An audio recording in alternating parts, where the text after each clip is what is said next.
Hey Computer Science 1P50 students, Ian Gordon here from the Brock Library. A short video based on a series of PowerPoint slides that may help you with this course and other courses as you become information literate.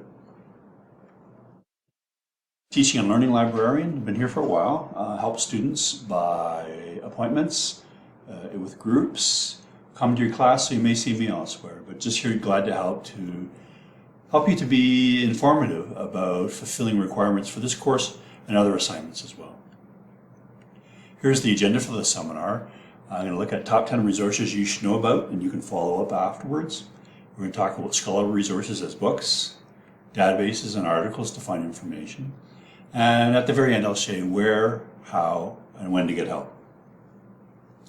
We don't want you looking like this, just kind of wondering where to go. The prof said this, but I don't know how to do that. Some guidelines and strategies to be successful so that you can find the resources you need to complete assignments, participate in seminars, or do projects together. So let's look at top 10 resources you should know about. Here they are. I'll hopefully touch base on them as we move through this particular seminar video, but reach out if you need more help. Zotero Bib to do citations. Zotero, which is a citation management system that helps track and document the citations you use for scholarly creating assignments. Omni is our database on our homepage that helps you to find books and other materials. If we don't have it at our library, never pay for anything. We can borrow from other libraries, and borrowing means we can get digital copies of articles, free, digital copies of chapters of books. So always ask, if it's not at Brock, how can I get it? We can help you to get those materials. Everything in this seminar will be grounded by the Brock Library Computer Science Library Research Guide. You should know about Google Scholar if you don't know already. Google Books really helps. How to do advanced Google searching, where, when, and how to get help, and then how to book a consultation if you want to follow up. Here's the library seminar, top 10 resources you should figure out. Scholar resources. Books are always interesting. Books in computer science and all other areas give you summaries, reviews, chapters, and then there's edited books that have specific papers that may be of interest. It's a format, meaning there's tweets, there's articles, there's theses, there's documents, there's pictures, there's graphics, there's movies, all sorts of things, but books are central. Our library is full of print books, but increasingly we have more electronic than we do have print books. Just a strategy to know how to do this. If you come to our homepage, Omni is right there, and if you click on Advanced Search, it prompts you to say, do you know the book you're looking for? Or can we help you to find books on a particular topic by an author with certain keywords or phrases? So it's pretty flexible, but then it takes you to those resources as well. On this front homepage, you'll see in the bottom right, research guides. This is where you're going to find the Computer Science Research Guide, which is kind of a next step to knowing what databases to use. If you click on this Computer Science Research Guide, it has tabs on the left on articles, books, gray literature, borrow from other libraries, so that's really important. That helps you to know what to do, and additional course guides that may be of help. On this guide on the bottom left is our where to get help. There's always an email address in case this isn't working or I can't figure this out. They can always help you. And the research support page, which helps you to book an appointment if necessary. I'll show you this later. But on the front page of this slide, as you can see in the middle, Computer Science 1P50 Library Seminar slides you're looking at and the video you're looking at as well. Books are one of the tabs on the top left-hand side, and there's a number of things to look at book and databases. Omni is up top because it shows you what books are available not only in our library, but in other OCL or Ontario University libraries that you can borrow as well, and other databases. The O'Reilly for Higher Education is kind of like a book for coding and software and how-to. Free books, open books, Google Books we'll talk about in a minute, and WorldCat answers the question, what books have ever been published on my particular topic that may or not be in my library? You certainly won't use that, but it's there for use. It's an open resource to help you answer that question. So there's lots of books. Exploring the power of ChatGPT. Some books are scholarly, some are code-driven, some are general like university ethics, robots and care in everyday life. There's lots of books and you'll be overwhelmed. But you can look at the title of a book, you can look at the table of contents, only you know whether it's useful or not and whether it's appropriate, and then to gain that information and look at the full text. Our library has lots and lots of books, but again, if you can't find it in our library and it's still important to you, ask us. We can show you how to get it through resource sharing. So here's your textbook for this course. It has different editions. At the Brock Library Ask Us desk, which is on the main floor of the library, using this call number we'll get it, so you can have it and use it. Take it home, it's in print, it's not an electronic source. And here's the citation I used to create it. We're getting the 5th editions for you, so look for it. You can borrow that library at will. Always check the library before you come in to see if it's available in case somebody else has taken it. Here's an example of a book that may be of interest to you. Robots in Care in Everyday Life. It has information just inside the cover. It has numbers like ISBNs, which are 13 or 7-digit numbers that like codify like a social insurance number for the book. These are important when we go to Zotero Bib and Zotero. And every book usually has at least 1, sometimes 2, sometimes 3 or 4. And increasingly, digital object identifiers are numbers associated to figures, chapters, articles, book articles, and books themselves. So increasingly you'll find not only do they have ISBNs, but they have DOIs, which always usually start in 10. These will be important as we use Zotero and Zotero Bib. Zotero Bib is a free software you can use. You don't have to register for it. It's open and it's related to Zotero. We'll show you that in a minute. If I put that ISBN number like it is, click on Cite, and click on the style I want to use. I use American Psychological Association 7th edition. You may use another one. There's 10,000 different styles. It gets the information and presents the citation for you. And looking at it, looks pretty good. Nice thing about a citation management software system is 1, does it interpret the style rules appropriately? And 2, does it have the materials so you can find what you're looking for? Sometimes Zotero Bib doesn't work, but 9 times out of 10 it works for me. And 9 times out of 10 it produces a citation that's almost accurate that I can use, cut and paste and put into an essay, an email, or presentation. Zotero Bib, really important. And then there's Zotero, which you have to register for. You can use and set up. So here's my Zotero account, my desktop account. I put in a file called Computer Science 1P50, and I took the ISBN or DOI number, put it in here, and it automatically populated this particular entry. So it tracks what I've looked at, and I can use this for citation management, keeping notes, and I'll never lose it. It'll always be there, so I can find it years from now or when I need to use it as well. Zotero, you'll be glad you know how to use it. So it's a book, Robots in Care of Everyday Life. I looked on Omni in the advanced search, and I looked at Brock Library. I put the title contains, and on the right hand side of books and ebooks. So do we have this book or not? That's how you do it. You can put an ISBN or a DOI in there. It works and doesn't work, but titles always work.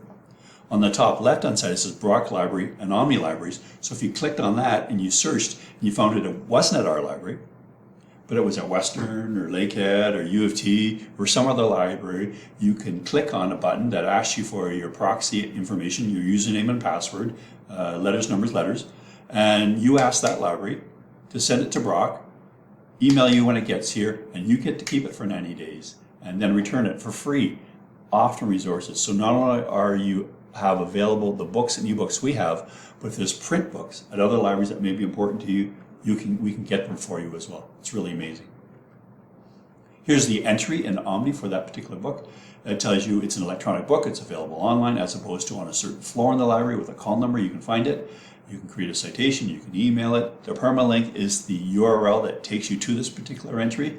And you can export the function, but it tells you on the bottom there's 2, there may be 3 or 4 places that you can get this. At the bottom of this record, look at it. This is the metadata that comes with that particular record. A description, meaning it's like a summary. Content, so all the chapters there. So each one of these fields, each one of these tags, each one of these subjects help you to find this book, but it may also help you to find other books. So if you found this book, kind of like in Amazon.ca, is there other books that may be important as well? Again, only you know what you're looking for, whether you find it, and how to use the system to find like-minded resources as well. So here's that book, a table of contents. I looked at it, looked interesting, I browsed, and I found something I wanted to do. So I found a quote I want to use, highlighted in blue on the right-hand side. I captured that text by cutting and pasting it, and I'm writing an essay or creating a presentation or doing a debate. I cite it using APA, and then I reference it at the best. So this helps you in a scholarly means to find, capture, and use information, but citing it properly. Don't be caught plagiarizing, meaning taking an idea or creative work and using it for yourself without attributing the source of this. That's pretty serious here. And also, it helps you to be like a scholar. In this university, when you're developing ideas, creating content, or debating, you're building on a body of knowledge. So you should source and quote that body of knowledge. I always say, if in doubt, cite. If in doubt, cite. You can't be considered wrong if you've cited something. So books, here we are at books. Omni is great. Google Books is neat as well. So click on limited preview, full text and books when you use it. So it's a resource. So let's say this book isn't in our library and it has all sorts of numbers, ISBNs, doesn't have a DOI. And do we have this? Or I want to look at part of it. You can use Google Books, which allows you to highlight the title, the exact phrase. I click on search, clicking on limiting preview books to see if it's there or not. Sometimes they give you parts of it, some of it, none of it, but it's always a great source. If indeed the book in our library is in print and you don't want to come into the library, or you just want to browse through it as well. So it was complete. Some chapters were here, some content was here. I looked at the table of content, and again, I could take this particular quote and put it into my essay or add it to my debate or put it on a PowerPoint slide, but then I cited the work as well. Remember, if in doubt, cite. So Google Books works. And again, I use Zotero, and I created my file, I put the ISBN there, and it automatically populated this citation, so I have it in as a record. So books are really important, but for your course, and for most computer sciences people, they're looking at manuscripts, articles, tweets, newsletter, conference proceedings, but there's lots of databases to search, so let's go over that first. In the computer science tab for articles, there's lots of resources. It tells you at the top a number of things, and we'll talk about this, but there's a tab there and a link for news. So sometimes newspaper, newswire, news magazine, open news is really important, especially in computer science when you're doing a debate, a shocking article, something that gives you a quote or adds color to your argument is really important. It adds to the body of knowledge of scholarly resources that you may want to use. But news articles are kind of interesting. Here's a couple examples that I found. Cheating GPT, and I cited it and I attributed it to. I found a couple of ideas and quotes I used from this particular article in Toronto Life. The database also helped me find something from the New York Times. The world our kids are inheriting is going to be full of AI. So I used this quote, cited it appropriately, put the reference in my bibliography, and it was really good because it helped me inform my research question, the topic, what I want to do. Lastly, I found a full text article in the Toronto Star. Why are your citations fake? I asked ChatGPT. So you may look at it. It may be important, but news is an important source in computer science. So we use news, and these are the two databases that I always suggest you use. There's lots of databases here. Google Scholar, and the other one on the right-hand side is Web of Science Core Collection.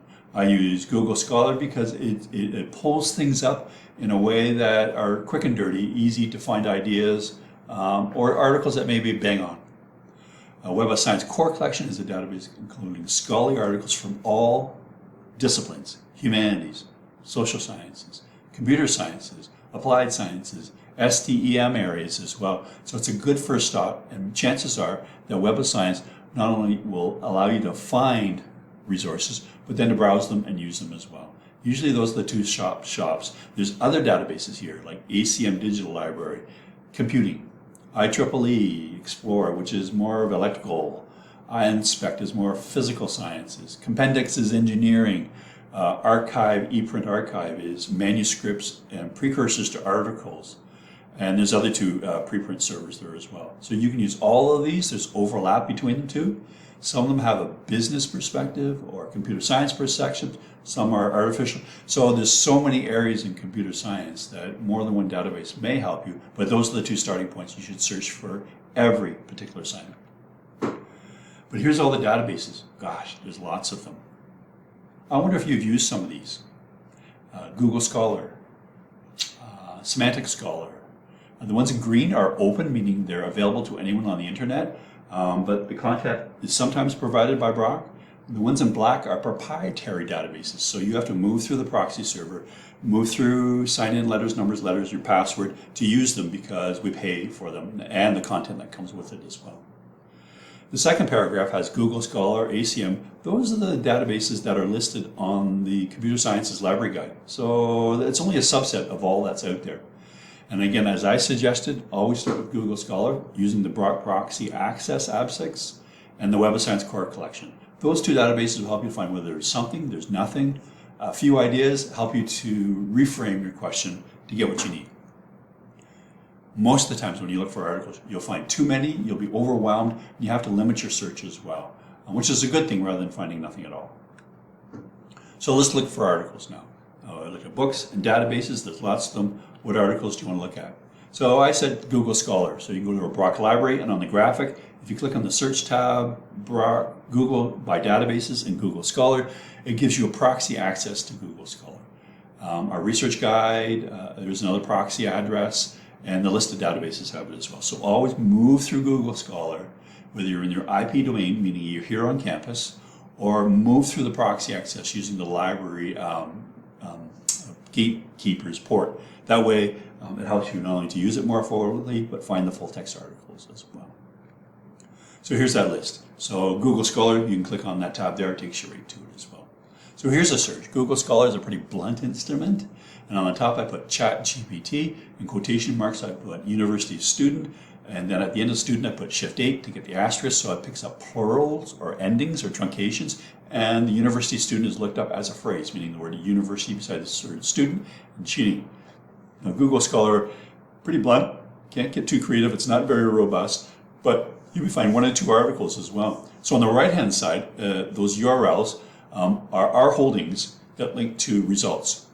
They work 9 times out of 10. Sometimes they don't work. Sometimes there isn't one, but we have the article as well. So just use it as a convenient way to maybe finding the full text of the article as well. If you use Google Scholar outside the proxy address or Google Scholar outside our IP domain, you won't get this information as well.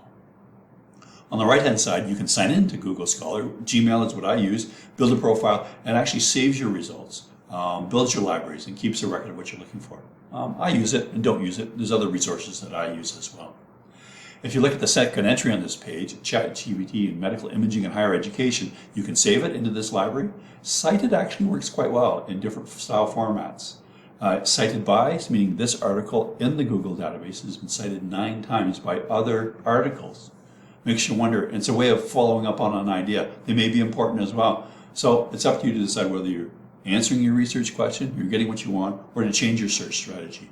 What you put in definitely relates to what you get. So you can put in different words and phrases as well. So Google Scholar is a good idea to try words, test words and phrases and acronyms. So I found an article, it looks pretty good. I followed the links. Here it is. You have to read the article, usually read the title, the abstract, and then go through. At the bottom of the article, it provides the DOI, the Digital Object Identifier Number, and it tells you it was received, reviewed, and then accepted. So I think it's gone through the peer review process. But then I cut this DOI and put it in Zotero Bib, and it creates a citation I can use for any purpose as well. Similarly, I can go back to Zotero and just drop this DOI in, and it produces a citation. So I'm tracking what I find that may be of interest as I go along in my journey using Zotero Bib and Zotero. So here are your articles. Peer review is one tab on the top right-hand corner. You should click on that, because how do I know articles are peer reviewed? Here's a doctor that has a PhD and has done research over a number of areas and has a number of citations. There's her profile in Google Scholar. Interesting. You can find articles this way as well. But I picked one article, and here it is as well. It has a title, an abstract, introduction. It has a DOI, so I put that into Google Scholar to find the article. I put it in Zotero Bib and produced a citation. How do we know whether this article is scholarly peer reviewed? It's a good question. Look at the video, and I'll show you where to go, or we can discuss this as part of a lecture or in class as well, or ask your professor. The platinum or the gold standard in scholarly information is adding to a body of knowledge.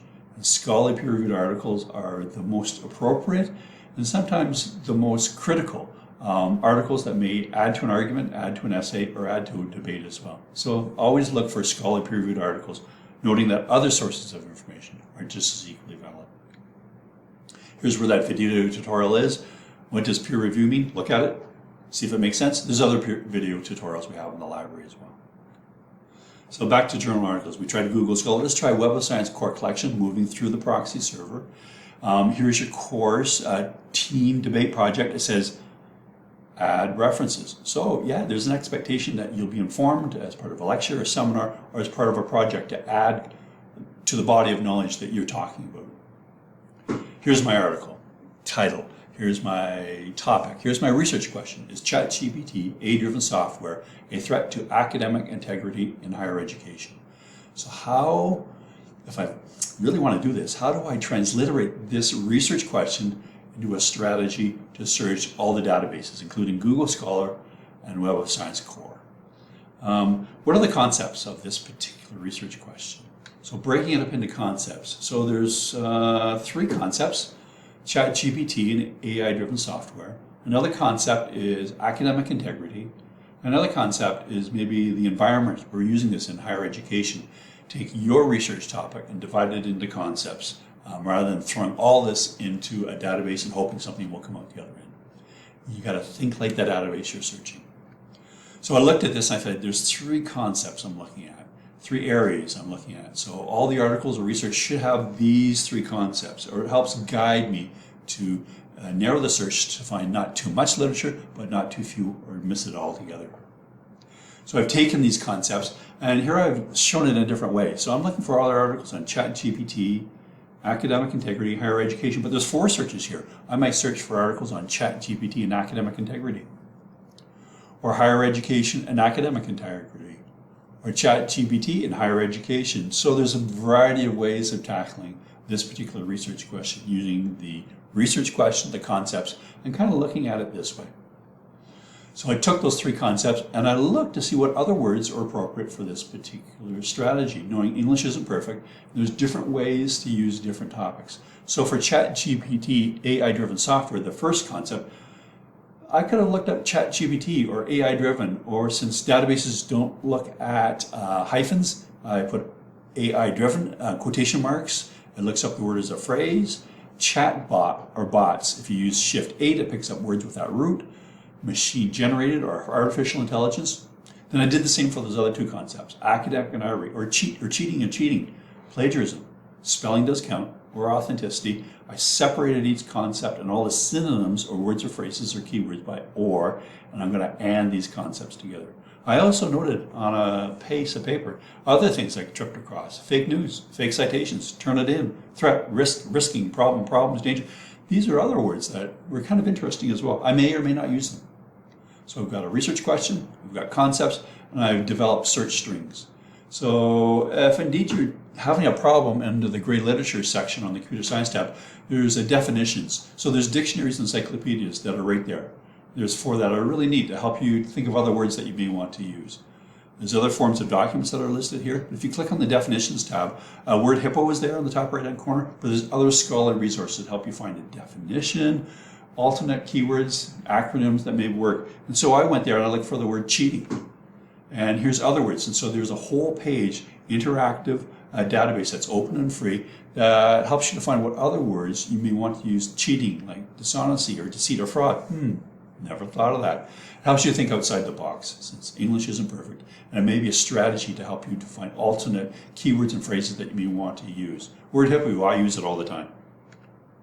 So here we go. So I've taken my search strategy and all the variant keywords and phrases, truncations, and put them in. So I'm looking at this as well. So I'm looking and finally ready.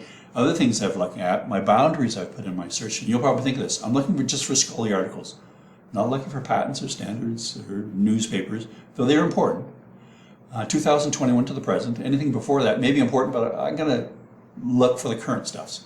I want things that are in English, and I'm looking in Omni first, knowing that it works and doesn't work. Google Scholar, Web of Science, and I always like to use Semantic Scholar as one of those open databases that may or may not be appropriate. You choose which database to use and how to search it. I'm looking for about 5 articles. I'm going to search keywords and titles, meaning the article should have these words in the title. And I'm certainly going to use Zotero Bib and Zotero as I trip across and capture things as along the way. So I think we're ready to search. You got to think like the database and be prepared. So here's the strategy in Omni. You can look for articles, remembering I'm ORing search strings and I'm ANDing concepts. And on the right-hand side, it looks for articles. This works and doesn't work. Omni is, you don't know what it's searching. It's not as robust and sometimes works and doesn't work. But this is how you would search for an article. But you can put in a title of an article and look for it here. You can put a DOI or a number in there and look for an article and find it. It works quite well, but I would suggest it's not your first stop. Omni database works, but doesn't work. So let's go back to Web of Science Core Collection. We use this proxy access and it gives you a blank screen. So what are you searching? You know your research question, your topic. You know your search concepts. You know your search strings. You're ready to jump in and add into this database. Rather than throwing it all in one line like most databases, you want to be systematic in how you search. Think like the database. So I put that first line in, ChatGPT or synonyms. It's like teenager or adolescent or high school students, different words for the same concepts, and spelling does count. I clicked on all fields, and I found 442,000 articles. Wow, bit too many. So I got to narrow that search strategy. So I went back to my search strategy. You can click on search in the top, and it takes you back and forth in this database. I added it on a row, and I put in that second search string, academic integrity, words and phrases, and all fields. So I'm ORing those together. And I click on search, and I found 816. So I'm getting down there. It's hard to know when the right number is, too much or too 20. Let's see what happens. So I went back and I added that third concept. So I have 3 concepts. You may have 2 or 3 or 4. And I looked at them in all fields. So I searched and I found 166 articles.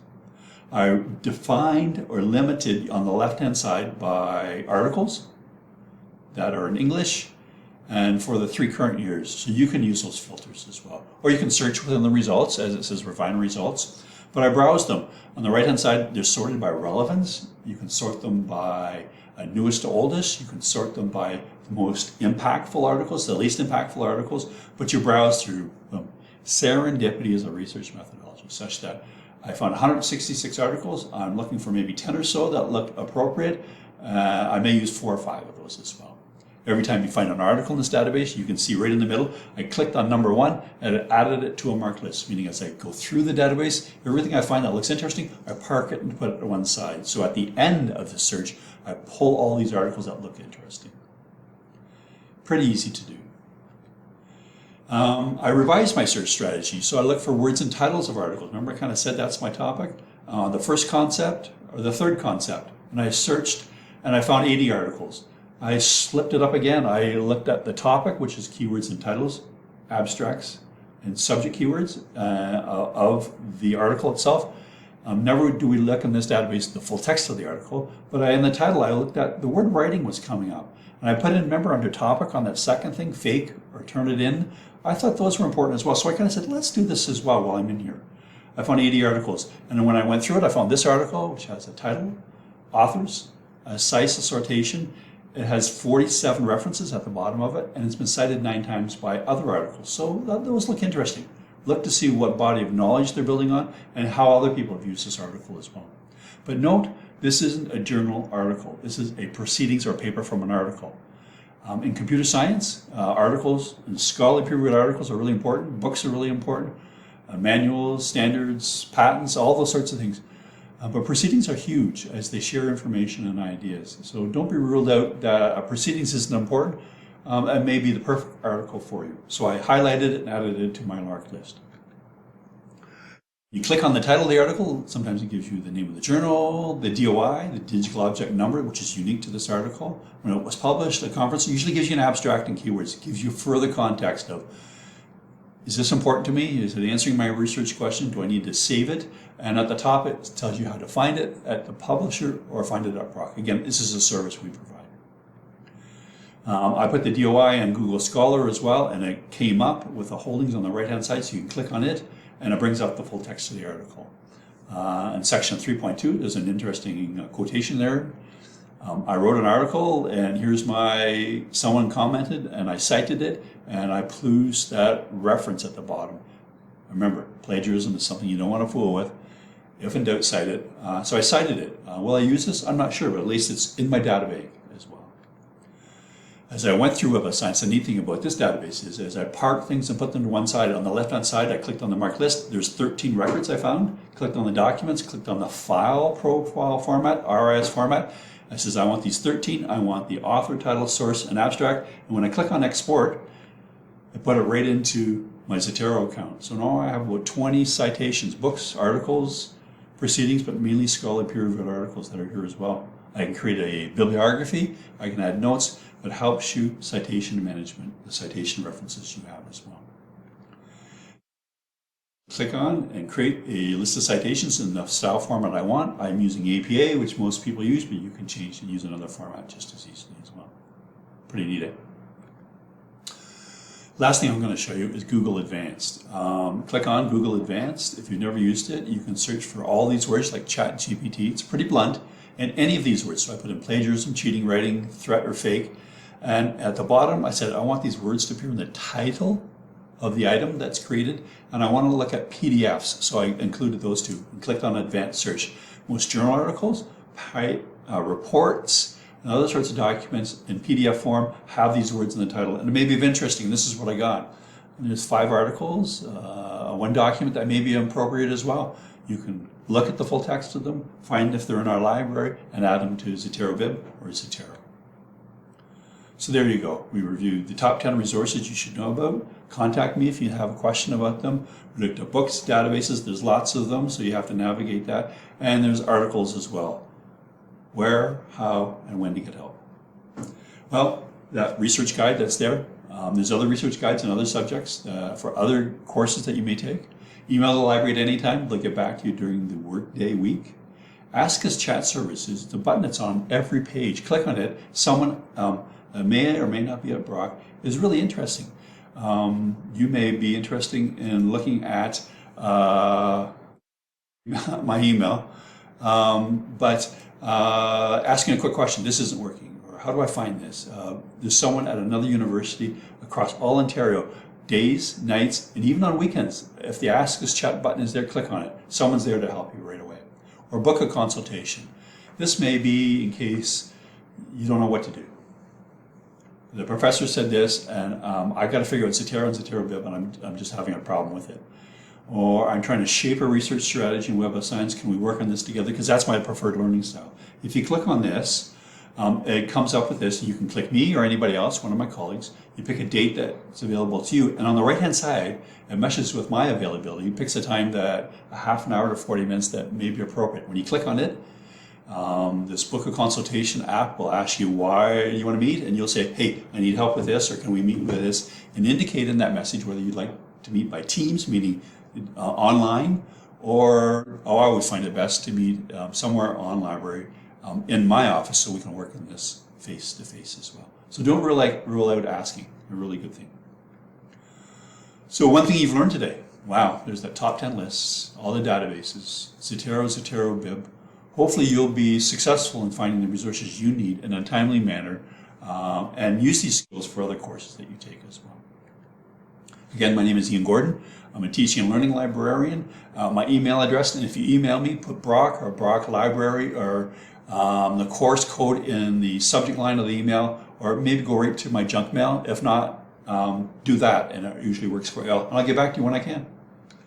Again, we want you to be capable, competent, comfortable, and be informed of all the choices you have. Information is really powerful, especially in computer science, where there's so many competitive elements to it. Something is coming out all the time. You'll be over rather than underwhelmed, but using your phone or mobile device, your laptop or computer, you can be just as savvy and information literate as well.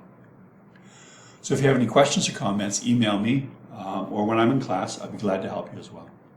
So good luck with this course and this assignment. Thanks for watching this video. Hope it helped.